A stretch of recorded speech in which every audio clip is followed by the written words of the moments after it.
Hello, you have reached Laurel from tarot.heaven.com, and this is my YouTube tarot series on tarot. If you want more information on tarot, you can visit tarotheaven.com, my personal website, packed full of information. In fact, over 90,000 words full of information. Or you can just watch these easy peasy lemon squeezy videos, which is like a summary of what I've written. So like, subscribe, or comment below, and have a beautiful day. I'll see you in my next video. Mwah! Thank you for watching. And today we will be discussing the Magician, which is this guy right here. And I use the Rider-Waite tarot deck or clones that look like this because I am super into symbolism. This is my exoteric tarot series. I will get esoteric and exoteric confused throughout my series, but I'm going to work hard for you guys to get an exoteric view of tarot, because I know that's what most people want to know about. You would be drowning in esoteric material if you didn't first really understand the exoteric elements to tarot. So first, I'm just going to talk a little esoterically here about the Magician. Just some key thoughts to think about if you want to meditate on the tarot.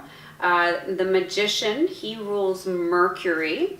The astrological correspondences that go along with Mercury are Gemini and Virgo.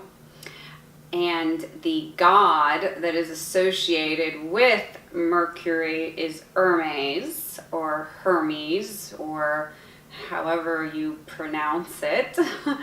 I just know way too many languages. I think it's Hermes. I don't know. And he's the god of communication. So that brings in a lot of mercurial energy, communication, messages, stuff like that. I first want to talk about the Magician as an archetype. This is as sort of, if you wanted to say more generally, who is the Magician as a person? The Magician as a person is usually a man, and I say this because tarot really gets involved in the masculine and feminine energies. We mostly associate ourselves with whatever gender that we inhabit in this body. For instance, I am a woman, so I have predominantly more feminine energies. And if you get more into esoteric tarot, one of the goals is to balance and blend both masculine and feminine energies. But for right now, we don't have to worry about that. We're just focusing on the Magician as an archetype.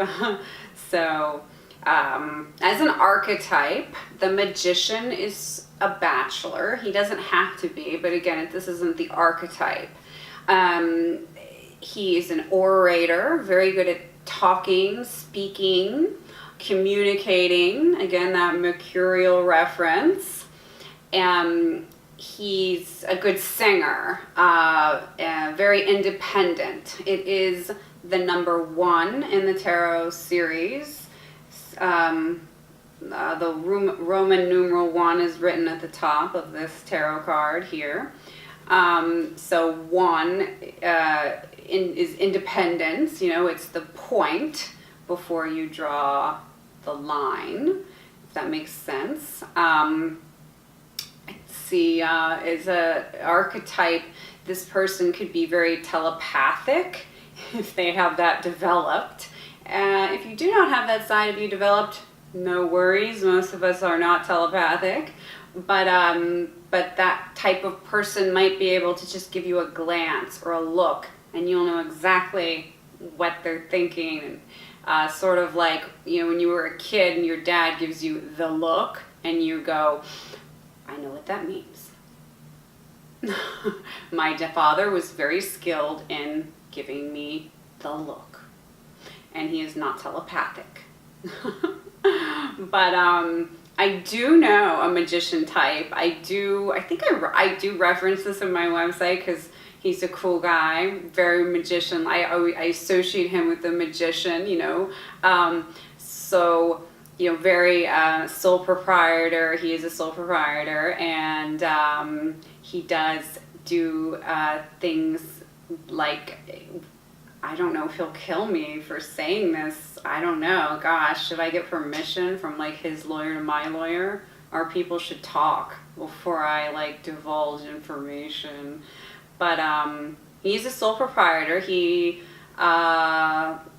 loves gemstones, that's so very esoteric. Loves tarot, loves gematria. He's a Kabbalist. He's an independent type of person, leader. He's great leadership abilities, and he loves the word concentration.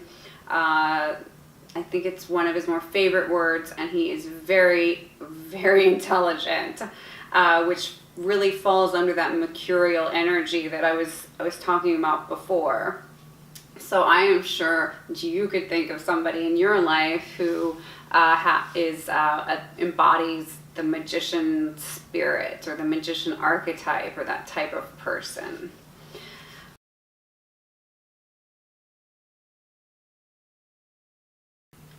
The Magician in Love is not my favorite card to see. There are better cards to get in love. If you're looking for love, it usually means that you will find someone new. Someone new will come into your life. It does not mean that you will get back together with your ex-boyfriend or girlfriend. I know that's a big question. Will we reconcile? And if you get the Magician, the answer is no, but you'll meet someone way better, and they'll sweep you off your feet.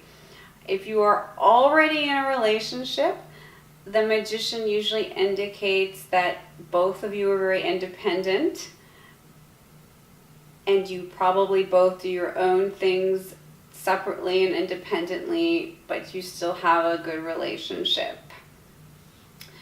Another big one is feelings.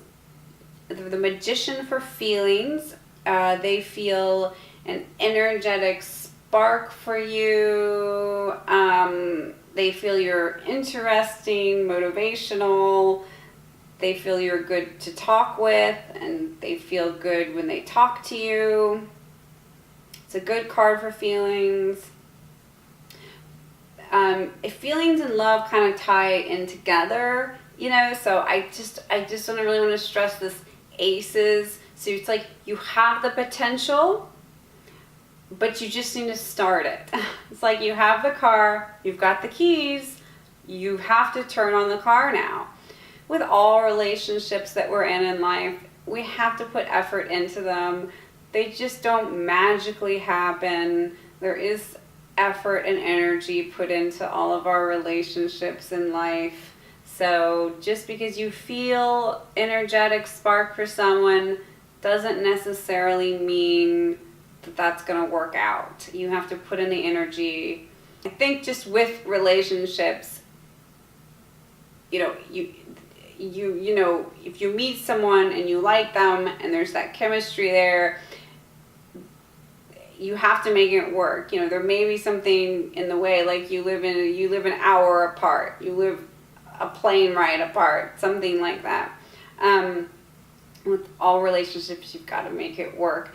In love, it means that if you are a female, you'll probably meet someone younger than yourself, or you'll marry someone younger than yourself. So that's exciting for all you cougars out there. Yeah? All right. The Magician as advice really stresses independence.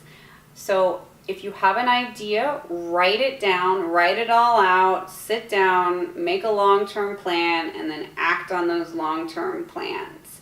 You have all these tools at your disposal. You want to be able to use them. You can use them right now, so use them. Just, you don't even need to use all of them because you've got 4 of them there. You know, you can choose 2, 3, 1. It really stresses just being able to use those plans, use those energies to make a plan and get on with it. As Nike said, just do it. So just do it. But don't do it just like the fool. What you want to really do is set long-term goals. The Magician as an obstacle or a reversal, it really depends on the way that you read tarot. Or ill-dignified is another way people read tarot in a negative way. I really stress this big word, egotistical. It is somebody who does not know when to be quiet. They believe they know way more than they know. They talk over people. They con artists fall into that category. Used car salesmen. That's mean. There are probably used car salesmen that are honest. I haven't met any, but if you know any, let me know because I'm looking for a car. If you, as an obstacle, the person, maybe have you're a nihilist, atheist, somebody who believes their divine spark comes from within them. They don't understand that it really comes from above, because as above, so below. And if you understand that, then you understand what the Magician is doing when he's pointing up and down, whee. Obstacle, reversal, ill-dignified, they only think of short-term plans, and they're not looking at the long-term, which falls under that criminal con artist category. You're only thinking about short-term goals. You're a used car salesman, and you just want to make that one deal and get this person out of there, and you know that you're selling them a lemon of a car. You're thinking short-term, because that person that you sold that car to, do you think they're going to refer anybody back to you? No. That's a short-term outlook. And that would be an example of the Magician as an obstacle. Which brings us to my final piece on the Magician as professions, which goes back to the first thing I was talking about. I want to go into sole proprietor, gemologist, botanist, magician, singer, journalist, speechwriter, stage performer, actor, used car salesman, if reversed. And for more information on that, you can visit tarotheaven.com, because that's all I've got off the top of my head for right now. Please like and subscribe and comment below. Thank you for watching, and I will see you in my next video.